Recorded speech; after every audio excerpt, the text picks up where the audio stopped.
ഇപ്പൊ അരവിന്ദ് കെജ്രിവാളിന്റെ വിഷയം ദേശീയ തലത്തില് ബി ജെ പിക്ക് ദോഷമാണോ എന്ന് ചോദിച്ചാൽ ഇതിനെപ്പറ്റിയൊക്കെ ആയിരിക്കുമല്ലോ അവർ ചെയ്തിട്ടുണ്ടാവുക. ബി ജെ പിക്ക് ഇതിനൊക്കെയുള്ള മിഷണറി ഉണ്ട്, അല്ലാതെ ഇലക്ഷന്റെ തലേന്ന് പോയിട്ട് അയാൾ അറസ്റ്റ് ചെയ്യേണ്ട ആവശ്യമില്ലല്ലോ. അപ്പൊ ബി ജെ പിയെ സപ്പോർട്ട് ചെയ്യുന്നവർക്ക് ഇതൊരു ലീഗൽ പ്രോസസ്സാണ്, നിയമപരമായിട്ടുള്ള ഒരു നടപടിയാണ്. അരവിന്ദ് കെജ്രിവാളിന് പലതവണ നോട്ടീസ് അയച്ചു. അദ്ദേഹം പിന്നെ എന്താ പറയുക, സിറ്റിങ്ങിന് പോയിട്ടില്ല. അതുകൊണ്ട് അവസാനം അറസ്റ്റ് ചെയ്തു എന്നൊക്കെ പറയാം. നമുക്കറിയാലോ, ഈ കേന്ദ്ര ഏജൻസികൾ ബേസിക്കലി കേന്ദ്ര ഗവൺമെന്റ് ആണ് അവരെ കൺട്രോൾ ചെയ്യുന്നത്. അപ്പം ഈ അറസ്റ്റിന് പിന്നിൽ കൃത്യമായിട്ട് ഒരു ഗവൺമെന്റ് തീരുമാനം തന്നെ ഉണ്ടാവാനാണ് സാധ്യത.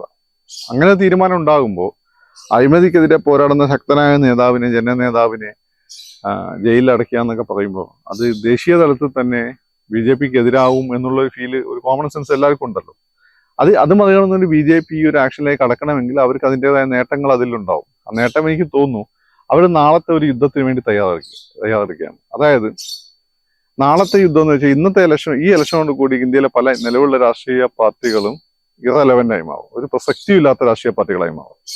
നമ്മൾ വിചാരിക്കുന്ന പോലെ, അല്ലെങ്കിൽ നമ്മൾ ഇപ്പം സർവേകളൊക്കെ പറയുമ്പോൾ ബി ജെ പിക്ക് ഭൂരിപക്ഷം കിട്ടിക്കഴിഞ്ഞു.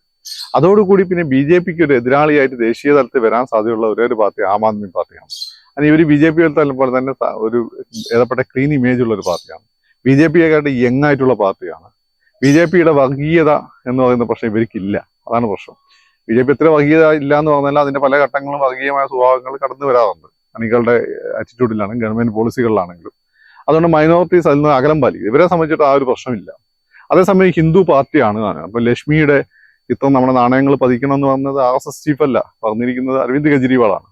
അവർ ഈ പറയുന്ന പോലെ കൾച്ചറൽ നാഷണലിസ്റ്റ് ഒക്കെയാണ് ഈ സൈലന്റ്ലി അവരും ഫോളോ ചെയ്യുന്നത്.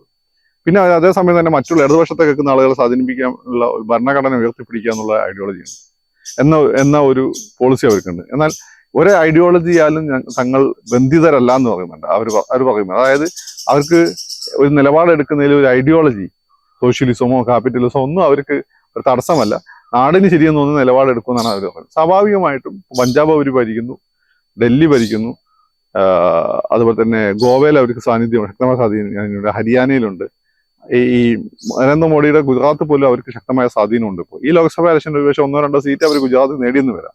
അങ്ങനെയൊക്കെ വരുമ്പോൾ ബി ജെ പി എത്ര നല്ല ഭരണാധികാരി, എത്ര നല്ല ഗവൺമെന്റ് ആണെങ്കിലും അതിനൊരു ഓപ്പോസിഷൻ ഉണ്ടാവും. അപ്പം ബി ജെ പിക്കെതിരെ നാളെ ഒരു ഓപ്പോസിഷനായിട്ട് ഉയർന്നു വരാൻ ഇന്ത്യയിൽ ഏറ്റവും കൂടുതൽ സാധ്യതയുള്ള പാർട്ടി കോൺഗ്രസ് കഴിഞ്ഞ ഒരു pan Indian party ADMK, sorry, ഈ പറയുന്ന ആപ്പാണ്. അപ്പൊ ആപ്പിനെ സംബന്ധിച്ചിടത്തോളം ആപ്പ് ഉന്നയിക്കുന്ന പ്രധാനപ്പെട്ട ഒരു പ്രശ്നം അഴിമതിയാണ്. അപ്പൊ അതിനെതിരെ ഫൈറ്റ് ചെയ്യുന്ന ആപ്പ് തന്നെ അഴിമതി ആരോപണത്തിൽ അതിന്റെ അവരുടെ പ്രധാനപ്പെട്ട നേതാവ് കെജ്രിവാൾ തന്നെ അറസ്റ്റിലാകുമ്പോൾ അവർ ഡിസ്ക്രെഡിറ്റ് ചെയ്യപ്പെടുകയാണ്. ജനമനസ്സിൽ സംശയം ഉണ്ടാവും. എന്താണ് ആ കേസ് നടന്നതെന്ന് നമുക്കറിയില്ല, പക്ഷെ ജനമനസ്സിൽ സംശയം ഉണ്ടാകും.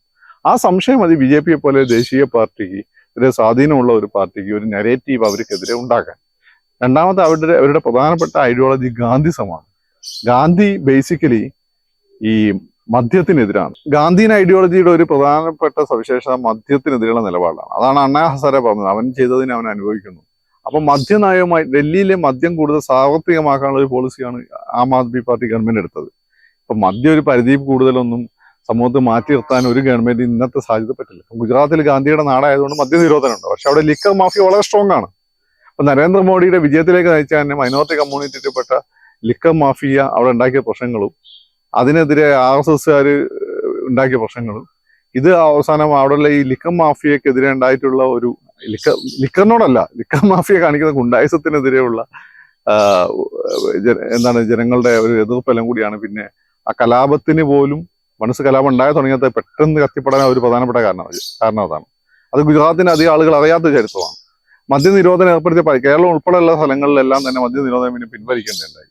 ചാരായ നിരോധനം കേരളത്തിൽ വന്നതിന് ശേഷമാണ് കേരളത്തിൽ സത്യത്തിൽ ആൽക്കഹോൾ കൺസംഷൻ ഏറ്റവും കൂടുതൽ കൂടിയത്. ചാരായം നിർത്തിയ സമയത്ത് കൂടുതലായിട്ട് വലിയ ബ്രാൻഡിലുള്ള മദ്യങ്ങൾ കൂടുതൽ ഇവിടെ ചിലവാകുന്നത്. മാത്രം ഇവിടെ മദ്യനിരോധനം കൂടുതൽ ശക്തമാക്കാൻ ഉമ്മൻചാണ്ടി ഗവൺമെന്റ് കാലഘട്ടത്തിൽ സുധീരൻ ഇതുപോലെ നിർബന്ധിച്ച സമയത്താണ് ഇവിടെ മയക്കുമരുന്നുകൾ, അതിനുശേഷമാണ് മയക്കുമരുന്നുകൾ ഇത്രമാത്രം നമ്മുടെ നാട്ടിൽ സാർവത്രികമായത്, ഇത്രമാത്രം കേസുകൾ റിപ്പോർട്ട് ചെയ്യപ്പെടുന്നു തുടങ്ങിയത്. അപ്പം അരവിന്ദ് കെജ്രിവാൾ എടുത്ത ആ ഒരു പോളിസി തെറ്റാന്നും പറയാൻ പറ്റില്ല, പക്ഷെ അത് ഗാന്ധിസത്തിനെതിരാണ്. അപ്പൊ ഇവർ ഗാന്ധിയൻ ഐഡിയോളജിയാണ് ഇവർ പിന്തുടരല്ലേ, ഐഡിയോളജി അല്ല, ഗാന്ധിയാണ് ഇവരുടെ പ്രധാനപ്പെട്ട മോറൽ ഇൻസ്പിറേഷൻ എന്ന് പറയുമ്പോൾ ഗാന്ധിക്കെതിരെയുള്ള നിലപാട് തന്നെയാണ് അത് എടുക്കുന്നത്. അപ്പൊ ഇതൊക്കെ എക്സ്പോസ് ചെയ്യാൻ ആർക്ക് പറ്റും? ബി ജെ പിക്ക് പറ്റും. അപ്പൊ ഇത് ഞങ്ങളെക്കാട്ടും മോശമായ ഒരു പാർട്ടി എന്നുള്ള ഒരു ഇമേജ് ആം ആദ്മി പാർട്ടിക്ക് ഉണ്ടായി കൊടുത്താൽ BJPക്ക് പണി വളരെ എളുപ്പമാണ്. അപ്പൊ പിന്നെ ഇലക്ട്രൽ ബോണ്ടുമായിട്ട് ബന്ധപ്പെട്ടിട്ടുള്ള പ്രശ്നങ്ങളെല്ലാം നമ്മുടെ ചുറ്റുപാടും ഉണ്ട്. അപ്പൊ അത് സത്യത്തിൽ നല്ല രീതിയിൽ ചർച്ച ചെയ്യപ്പെട്ട BJPയും കോൺഗ്രസും ഒരേപോലെ പ്രശ്നമാണ്. കാരണം ഇവർക്ക് BJP കോൺഗ്രസും മാത്രമല്ല തൃണമൂലിനൊക്കെ അത് വലിയ പ്രശ്നമാണ്. ഇവർക്കൊക്കെ വലിയ വലിയ ഫണ്ടുകൾ വന്നിട്ടുണ്ട്. അപ്പം ഇതിന്ന് പൊതുവേ ഒരു ശ്രദ്ധ തിരിച്ചുവിടാന്നുള്ള ഉദ്ദേശം കൂടി ഉണ്ടാവും. ചിലപ്പോൾ അത് കോൺഗ്രസിനും ഉണ്ടാവും. കാരണം എന്ന് വെച്ചാൽ കോൺഗ്രസിന് നല്ല കാര്യമാണ് ഇത്തരം. കാരണം കോൺഗ്രസിന് വലിയ എമൗണ്ട് കിട്ടിയിട്ടുണ്ടല്ലോ. BJPക്ക് അതിന്റെ എത്ര ഇരട്ടി കിട്ടിയെന്നല്ലാതെ ഇവർക്കും കിട്ടിയിട്ടുണ്ട്.